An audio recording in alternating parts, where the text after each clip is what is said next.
May I have your name and the name of your business, please? My name is C. Allen Johnson. My business is CompuMedic.com. Okay. Earlier last week, we would have spoken about technology, computers, our concerns.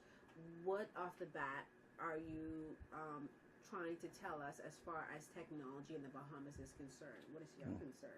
Well, one of the things is that we have the Bahamas being one of the most technologically prepared as far as infrastructurally with the internet backbone that Cable Bahamas has put in and what BTC has put in. One of my concern is that the Bahamas has failed to begin to utilize this backbone to embrace what is called a knowledge-based economy. We somehow begin to have what is called a reliance on the tourism product, whereas we talk about going for globalization as well as embracing the global marketplace, the global economy. And I feel that the Bahamas within itself is not utilizing the full potential, especially in these economic times, to embrace the new earning potential that's there through via the internet. Right. As far as security, when I spoke to you, one of my major concerns was that I heard a few people speak on the phishing that's going on, which such as Oswald Brown, Dr. Patterson, and others who have been affected with not having a complete understanding of how it's accomplished. You know, we hear that the police is going to investigate it, but it goes beyond the borders of the Bahamas in the way these things are being accomplished. Right. Okay, let's go back now. Are you saying then that outside of tourism, there is so much more that we can do to perhaps make our monies? What are you saying with regards to technology? How can we benefit from that? Well, the technology is the language of the new generation. Essentially, based in the Bahamas right here, we have about 4 different generations of people that is actually living right now within the Bahamas. We have the baby boomers, which is born between 1940 and 1960. We have Generation X, which is 1960 to 1980, which is such as myself. Then we have Generation Y, which is 1980 to 2000. Then there's a convergence of those, which is called the millennials. And basically, where technology is their language. You know, you have individuals where if they was to leave their cellular home, they suffer this anxiety of they have to go back because I may miss a call, I may miss something. You know, we live in a society of emails, texting, telecommunications, and it's all converging as one. Now, what happens is, since it's their language in education and other things, especially in business, we talk about going out of the borders of the Bahamas, and we talk about the various agreements such as EPA and the other agreements that is coming. But what we have failed to do is we have failed to prepare ourselves to get this global market. We have maintained the approach as if we have to physically go to those particular locations when technology could take us there now, even before we sign these agreements. Right. How can you assist in that area? What is it that you do that you think you can bring to the table in doing all of that? Well, over the last year, I have worked with a group of individuals where we have worked towards developing a technology empowerment center here in Freeport, Grand Bahama. And it's our goal. We're looking at maybe launching before the end of the year, where we're going to have a facility with about 200 computers. And essentially what we want to do is we want to bring our people within the Bahamas, so the public service as well as within the schools, into what is called IC3 certification, which is Internet Computing Competencies, core competencies. And essentially, basically, what it does is make sure they have full understanding of what a computer is, use of the computer, use of the internet, and it's all of the different advantages of using it. And then we are looking at moving towards bringing that within the classroom into what is called an e-learning environment. We're looking at partnering with a school to put in whiteboards and computers on every desk, and having the teachers, and this is why when we say the public service as well as the BUT, is having one or a few or even a school of teachers prepared in such a manner that they can become the pilot for this new learning thing. And so what it is we believe in what is called a 24-hour learning, that the classroom never ends. From the time the students come, there's 24 hours a day. Students, even if they miss classes, can actually log in and see what's going on in the classes. They can have interactive participation with the teachers, and a host of different things that's available is that when we talk about students have certain disadvantages, we have a learning process called ADAPT, whereas essentially you have, let's say we're teaching the 6th grade. Within that 6th grade class of 40 students, you may have a few of them that's in 7th grade level, a few in 6th grade level, some in 6th grade level, some in 4th grade level. Well, the computer doesn't, as a teacher just teaches at a particular sixth grade level, the computer differentiates each one of them and teaches them at their level. It begins to move the student from the fourth grade level to the fifth grade level, and then it takes the students in the fifth grade level, move them to the sixth, and those within the seventh could be identified, and the educators can be informed, and we could move to maybe the same the school programs where we have magnet schools, or gear their interest in particular interests for advanced placement within those classes. And so you don't teach the whole class assuming that 40 of them are on the same learning level. So the teachers basically have their syllabus, and the computer basically gauge the level they are, try to bring those behind up, and those that's ahead, we try to advance them even further. Right. Do you think that this, what you're trying to do, it can benefit in the sense that it helps with growth, and are we ready for that? I think we're more than ready, because if you look at what our kids do already today, they are engrossed within the internet. Everything they do, from YouTube to Facebook to MySpace and all of these different things. These things are more than just communication. These are learning tools.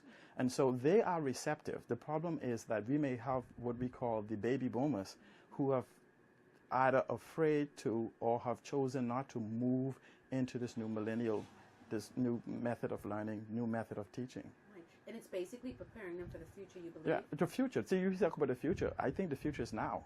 Because it is, when you look at the amount of money that the Bill Gates Foundation is investing in globalization and having internet around the world, when you look at what Microsoft's company himself is doing as far as putting a .NET platform, making sure that internet is in all the classrooms, all remote areas, rural places, Africa, everywhere else. And so in the future, if you take into perspective that in the year 2002, the information produced in the year 2002 was equal to all the information produced since the Garden of Eden in 1 year, compiled within 2002. And so when you begin to look at that right now, the information that my kids learn today is 6 to 7 times what I had to learn when I was in school 20 years ago. And so when we begin to use 19th century teaching techniques, trying to embrace 21st century information, which is moving every 18 months. Every information you learn today is obsolete in 18 months.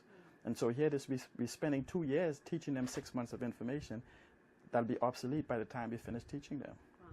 If there is something that the government would have to do to engage in this and to get this going, what would their step be? What would they have to do? Well, what happens is a decision has to be made. And we often hear that it's expensive. To me, it's expensive for us not to do it, because what happens is, as we begin to compete in the global marketplace, what happens is that you have China, you have India, you have the Philippines, and all these other countries, and you have Costa Rica that are beginning a rapid rollout of technology-based, and what we basically call a knowledge-based economy. And these are the very countries that we are going to be competing with. And so here it is that if we don't prepare now, today, if we say we're going to put this even off for 2 years, we will be 5 years behind in that learning curve, in that learning process. And it's not impossible. So what happens is, what we have to do, what the government has to do, the government has to take a proactive approach and begin to look at what we can do, even if we don't do a full rollout. Clearly, we can begin to take an aggressive short-term approach, be it 3, 4, 5 years, to embrace this whole rollout. And then what we can do is, we don't look at the cost. We look at we use the expression value for money, and says, okay, if it costs this, what is our value for money? What do we get out of it? And if we have a productive workforce, so we have a plan, the group of us, we call it Bahamas 2020, call it 2020 vision. And this is why we're looking at rolling out before the end of the year, because we are saying that beginning at the end of this year, in 12 years, we could have our from going into first grade, we could have our first graduating class that has been technologically enriched for the entire 12-year period. And we're talking about students graduating, we talk about the IDB, the International Bachelor Degree Program, IBD. And we could actually embrace those learning methods and put those in our class, not necessarily those platforms, but just using technology where the kids our children can have the information readily available for them and utilize them today, and that puts them years ahead of our competitors. Right. So what would how would we do is, you mentioned it may not necessarily have to all come at once. Let's just say we have the Lewis Yard Primary School. What would you do for the first graders that are going into their first term? How does this work? Is that where you're going to target the first graders? Yes, our goal is to target multiple grades simultaneously, but using Lewis Yard Primary School. You would take the first graders, okay? What you have is you have these students coming in with some of them with no type of learning experience at all. Some of them may have attended preschool as such. Essentially, you would almost look at them as a blank slate and begin to what's called an immersion into an information technology-based learning environment, where the technology and computers and these other whiteboards and other things become an integral part of their learning process. You know, we talk about having not sufficient books for learning process. We can use the computers to teach phonics. We can use them to teach number identifications. We can use them to teach basic math skills. We could incorporate games within the actual first grade environment, where as far as the kids are concerned, it's a wonderful game, but they're developing skills, cognitive skills, critical thinking skills that they're continuously developing. And as they begin to progress, it becomes unavoidable for them to be continuously embraced within this whole immersion, because instead of education being a offshoot, it becomes a part of their life, and an immersion type continuous learning process. And this is where we say the 24-hour process, because here it is, they're exposed to these computers within the classroom. When they go home and you say, do your homework, the kids is like, you mean I get to play the game again? But it's a learning process. Right. So what about those who may say, well, my child doesn't have a computer at home.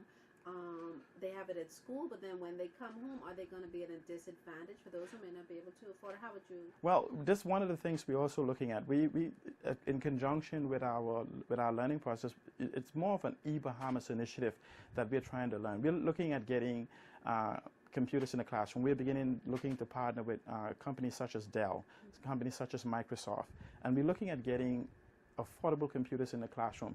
Currently right now we in negotiations where we have brought the price of computers substantially down, a substantial amount of money, whereas for under $1,000 an individual can get a desktop computer, 20-inch monitor, a laser printer, everything for well under $1,000, everything they need to function at home. And we're looking to partner with the local banking institution, or even an ASU program, whereas the people can join an ASU, and in the end result, they end up with this computer. We're looking at partnering with Dell also for what they have, that we're in negotiations with them, where they have what is called return from lease. These computers are less than a year old, because essentially what Dell does, and they're using that same 18-month model where it become obsolete in 18 months, within 1 year Dell replaces them, and we're talking about thousands of them. And if we were able to consummate this relationship, we're talking about bringing a sub $600 fully loaded computer into the home that we can do. Then we'll begin to look to partnership with BTC and Cable Bahamas for making affordable internet service. In the absence of that, we're also looking at the contingency of setting up a community networks, where we would actually set up a Wi-Fi within the community that allows those particular computers that is gotten through our programs, or even for a small fee, is to have complete free access to the internet. Because one of our mottos as part of our movement is that we believe the internet should be free. Right. Remind me of what you're calling this program that you wish to implement.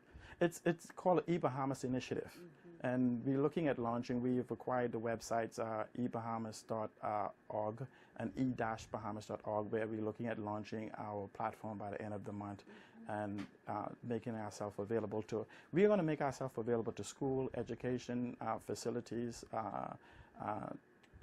community centers, to churches, whatever available, for free of charge or a very nominal fee to cover whatever expenses we may have to incur for maybe travel or such.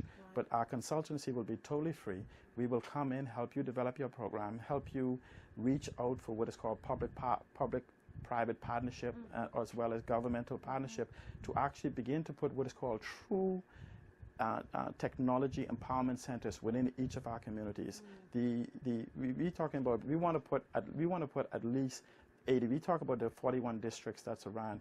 We want to put at minimum 82 of these centers within the area. Let's go back to education. When you start talking about the outlying islands like Inagua, Mayaguana, and these various different things, you could actually have a teacher's aide or a particular teacher that governs these classrooms where we have this particular all-age school, where they can actually participate in the learning environment in New Providence, in Grand Bahama, without physically being there. Because at the same time the teacher is in here, Grand Bahama, teaching the class, they are participating in that class in a two-way forum type communication. And these, when we say expenses, you're talking about wiring a class in that capacity at the cost of a teacher for well under $10,000. And when you begin to look at actually placing a teacher down in Mayaguana to do these classes, covering housing and transportation and all these various different things, we could actually have more for less, and that actually pays for itself. Bahamas Initiative. Yeah. Okay, definitely. Yeah. Outside of that, what you're targeting right now, you also mentioned the fact of computer fraud, internet fraud. Yeah. Speak on the terms that you would have mentioned the other day with regards to us not being safe somehow. Well, one of the things is, which I'm going to show you shortly, is that Oswald Brown, as well as Dr. Patterson and others have been done. It's a process called phishing. And essentially what it does is, you have a lot of times you have individuals, most of them lies from in the, not to be disparaging to African nations or such, but a majority of the frauds that we have in the technology field and the security field have investigated originates from these countries. That's why you'll always see them say, wire the money to Africa, I'm stuck in Africa, I'm stuck in these various different places. But essentially what they do is, they send out these regular plain looking emails that actually piques curiosity. And then there's a process called XSS, where it's a scripting program where as soon as you just simply read the email, it takes possession of your computer, the cookies that are planted on your computer, and it gives them the ability to actually have full access to your inbox without ever having your password as such. You have another process for which they would actually send you. Sometimes you have individuals who will send pictures, say, do you know this picture? Do you know this person in this picture?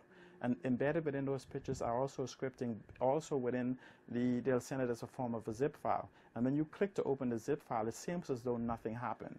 But in the background, something is happening. What is happening is that you have the possibility of having installed key logging programs. You have programs that also install a code for whenever you go to Hotmail. You may be sitting in your Hotmail account, and for a fraction of a second, here you are reading your email, and for a fraction of a second, your whole inbox disappears, and another page pops up telling you to log in again.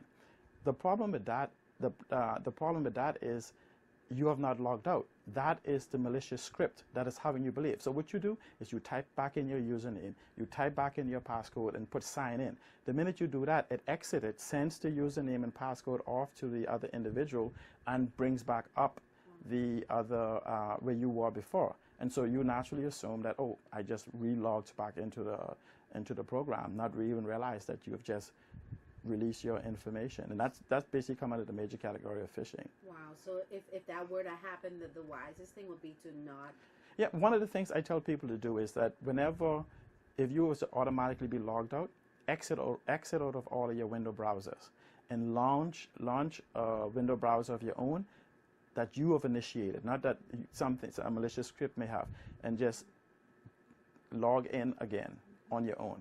Because don't use a page that came up by itself. Another good alternative would be to buy a good phishing program. You have Computer Associates, you have Semantics, you have McAfee, you have various different programs. And a lot of time people they buy these computer systems from these bargain basement prices, and they assume that these things come with it. They do not.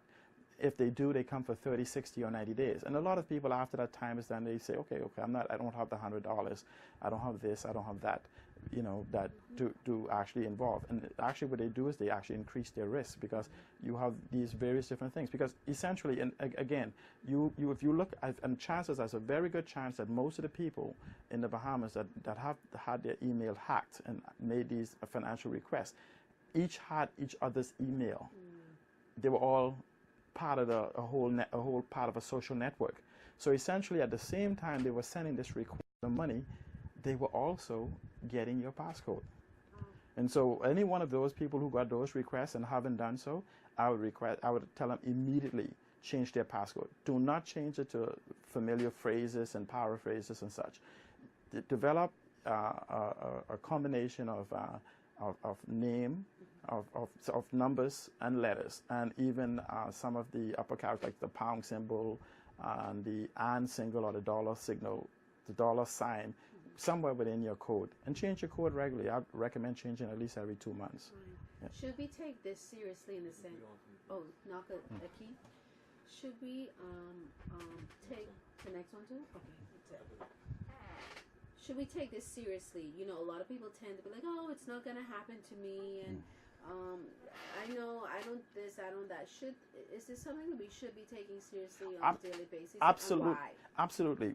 Here again, it goes back to what we spoke about moving into this global economy. And again, in the global economy, there is no borders, and you are responsible for your own protection. We talk about the ACH that's coming online. If you check the financial institutions within the U.S., and I don't know if we even have any protection built into our current data laws concerning loss of monies and such, like in the U.S., the banks are mostly responsible for any type of incidents, whereas if you could prove it was not your responsibility, such as credit card fraud, you're responsible for the first $50. I don't know in particular if those are built in. But whereas you have, say, for instance, you have individuals out there that as soon as the Bahamas go online, they will be using the exact same format that we talk about the Hotmail. They will begin to go into Bank of the Bahamas or Royal RBC or Scotiabank and begin to mimic their login process. And then you will go into the whole process. You'll get an email asking you to that Scotiabank or RBC or whatever particular bank is asking you to verify your particular information. And again, you go in and enter all your information, and in a fraction of a second, it's all gone. You know, and when they finish, they'll take you back to the real Royal Bank. But what it does is you just provided most of the times with most of the information for them to assume your identity without ever meeting you, without ever taking your purse or coming into your house, because they have basically got you to send them the information willingly. And we talk about shopping globally. A lot of us have credit cards from the banks. We have it from the U.S. institutions and such. And so as we begin to shop more and more, basically it's just having us to become aware. You know, that's one of the biggest things one of the biggest errors that we make in our judgment is that we just treat it nonchalant. We think, when I get robbed, is the person going to physically come and take the money out of my pocket? You know, you could empty your bank account in a matter of minutes. You know, ACH going on. You know, I'm sure they're working on some strengthening security. They will have, I would assume that everything in their place, but they cannot do anything about you voluntarily giving up the information to your bank account.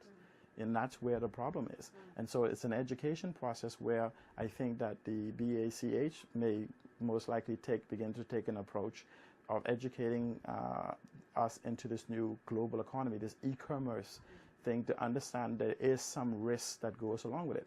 But you could minimize the risk simply by being aware. You know, treating your credit cards as cash. Just as you wouldn't leave your $100 sitting on the table, you don't leave your credit card sitting on the table.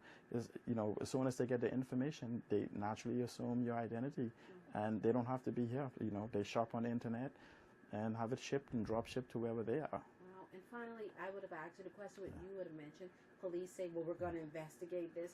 Very rarely are they able to deal with internet crime, are they? No, because it's a challenge even for large countries such as the United States, because of what you have is the cross-border of these crimes. The individual can be sitting in Italy, commit the crime here in the Bahamas, shop in the U.S., and have the product shipped to South Africa. So what happens? You know, whose jurisdiction? And you're going to have an individual who's going to say, they just used my credit card for $2,000. So, so you're going to call up the police station and says, we have Ms. Pakisha here in the Bahamas, and they just got her for $2,000. You know, we need you now to drop all the resources we have investigating murders and other major cases to find out who took her money. and then try to prove them guilty in that respect. So the best thing is going to be prevention. Thank you very much. Anything else you wish to add? Well, I would hope that there's a lot of Bahamians that are involved in the technology field, and some of us have returned home, and we have worked continuously in the background, making preparations in spite of the challenges we have faced. But there's a lot of us that are still within the U.S. and in Canada and various parts of the Caribbean would like to see our Bahamas move forward, because ultimately, no matter what country we are in, this is our home. Okay, this is where our kids, they are Bahamians, and this is what we would like to preserve the Bahamas and help us actually move forward towards the first-class nation. We would like to, when they say G10 nation, to have the Bahamas being one of those G10s. Thank you very much. Thank you. Yeah. Here you are. Here you are in your email account. Okay, let me go here. Where is my... Okay. Let me move them all over here.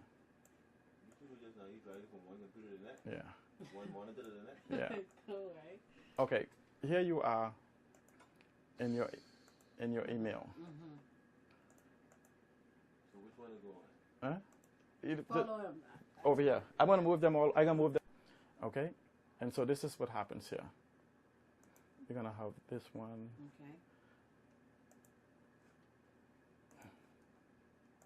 Okay. Okay. Here you are. You are looking through your email. Right. Okay. In a fraction of a second, that happens. Oh. Now, you naturally believe that you just signed out of your account. Right. So what you do now is you go back into and you go back to sign in.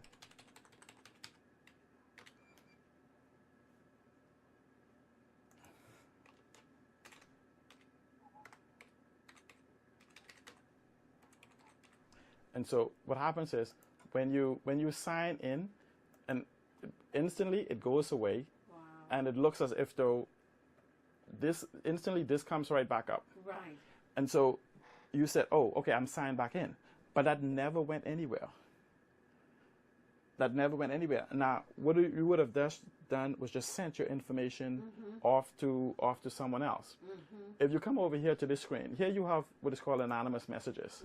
And so curiosity gets the best of you. So here's what it says, my camera still isn't working, message me. And then what you do is curiosity has you click it. Okay. And so here it is that you just went to someone you didn't know, or you may even get a picture, and you have a picture saying, do you know this picture? Do you know this person? Right. As such. And instantaneously, you say curiosity gets the best of you. And that takes you to this picture. Meet single guys, meet single girls, make $1 million. Right. All these different things. And it actually takes you into the scripting information. This is why it's important to have a strong phishing program to actually prevent these occurrences from happening. But phishing is just one of the things of one of many things of internet crimes that we within the Bahamas ourselves we're going to encounter. And even though education is our primary goal, we would be available for consultation as far as the police department is concerned, concerning training as well as making sure that they have the proper equipment. Because what happens is, and here we talk about embracing this new age. Forensic computing is one of the largest growing industry where if the parents knew that their kids could get paid in computing, actually most people make more money than doctors and lawyers. I know. As such. So so we have these various different disciplines within the technology field that we just have to prepare our kids for. I really want you all to get out of that place. Huh? Well, we aggressively moving towards it. Yeah.